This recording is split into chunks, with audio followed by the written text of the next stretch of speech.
আলামিন আমার ভাতিজা, কিন্তু তার একটা গরু ছিল, তো ওটা বাঁধতে যায়, ঘরে বাঁধতেও নেই, এটা সুইটটা পালা গরু তো সুইটটা এটা এই বর্ডার পাইলে আমরা বাড়ি তো বর্ডার কান্দা একদম কাছাকাছি, কিন্তু এটা বর্ডার কান্দা গেছি গিয়া যাওয়ার পরে গরুটা আনতে গেছে, আনতে যাওয়ার পরে এরপরে সে গরুটা এই বিএসএফ বাহিরে আছেন কাটাতারে বাইরে দেখে সেটা এই গুল্লি দেওয়ার পরে আমরা তো আর বাড়িতে সবাই যার যার বাড়িতে তেতে তো বাড়িতে রয়েছি কতক্ষণ পরে উনি কি দেখা আলামিনটা গুল্লিছে কেন গুল্লি দিল কয় তার গরু আনতে গেছে, আর তার এটা ঘরের গরুতে ছুটে গেছে, এটা আনতে গেছে নাকি তা বিএসএফ বাইরে আসি এই কারণে গুল্লি দেওয়া শুনলাম কতক্ষণ করে বিএসএফ লেগে গেছে, আমরা গেলাম গিয়ে বিএসএফ লেগে গেছে চলে যাওয়ার পরে এরপরে এসে আমরা বিজিবিরে জানাইলাম, জানার পরে আবার কতক্ষণ পরে শুনলাম তেরে এই ক্যাম্পের থেকে ওই বিশালগড় ক্যাম্পে নিয়ে গেছে, বিশাল কামতানা না বিশালগড় লেগে গেছে, চিকিৎসা দিতে আছে, চিকিৎসা দেওয়ার পরে আবার কতক্ষণ পরে শুনলাম সে মারা গেছে।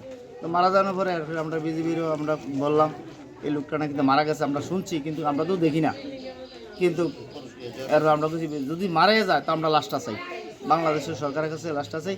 বিজিবিও বললাম আমরা লাশটা যেভাবে হোক আমরা এটা উদ্ধার করে দেব।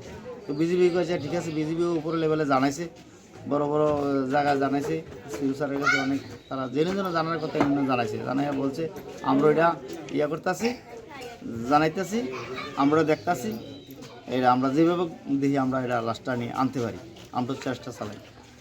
নাম? আমার নাম আলী আহমদ। আমার ভাতিজি জামাই বর্ডার কান্দা গেছে গরু আনতে, তো গরু আনতে যাওয়ার পরে তারা গুলি করছে, গুলি করে বিশালগড় হসপিটাল নিয়ে গেছে, ওইখানে মারা যাওয়ার পরে ওইখান থেকে কিন্তু লাশটা আমরা এখনও ফেরত পাইনি। তারপরে দীর্ঘদিন ধরে তারা এই ধরনের আচরণ করতেছে, চালাইতেছে, কয়েকদিন পরে করে মানুষ মারে, এটা কিন্তু আমরা সরকারের কাছে কোনো আচার বিচার এখন কিন্তু পাইনি। তো আমরা সরকারের কাছে এই আবেদন করতেছি এটা যাতে সুষ্ঠু বিচার আমরা পাই, আর আমাদের যে লাশটা নিয়েছে লাশটা যাতে আমরা ফেরত পাই, আমরা যাতে লাশটা দেখতে পারি। আমাদের বিয়ে হয়েছে 6 মাস হয়েছে।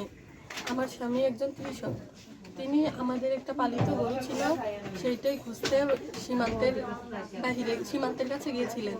ওইখানেই ইন্ডিয়ান বিএসএফে আমার স্বামীকে নির্মমভাবে হত্যা করেছে গুলি করে।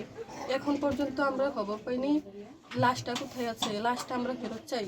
আমার স্বামী ওইখানে হাসপাতালে মৃত্যুবরণ করেছে, আমার স্বামীর বিচার চাই। ইন্ডিয়ার বিএসএফে আমার স্বামীকে গুলি করে হত্যা করেছে। এখন আমার গর্ভে অনাগত সন্তান আছে, এই সন্তান নিয়ে আমি কী করবো ভবিষ্যতে, এটা আমি সরকারের কাছে বিচার চাই। আমার জিয়ার জামাই কালা গেছি গরু বিষাক্ত যাওয়া না, এরপরে ইন্ডিয়ার তারা গুলিটা মাইরালেছে, মাইরে ইন্ডিয়ানে কিছু নিয়ে এসে ইন্ডিয়ানে হাসপাতাল ভর্তি করেছে। মানে আমার জিয়ার জামাই লাশটা চাই, আমার জিয়ার মুখটা চাই, আমার সরকার বিচার চাই।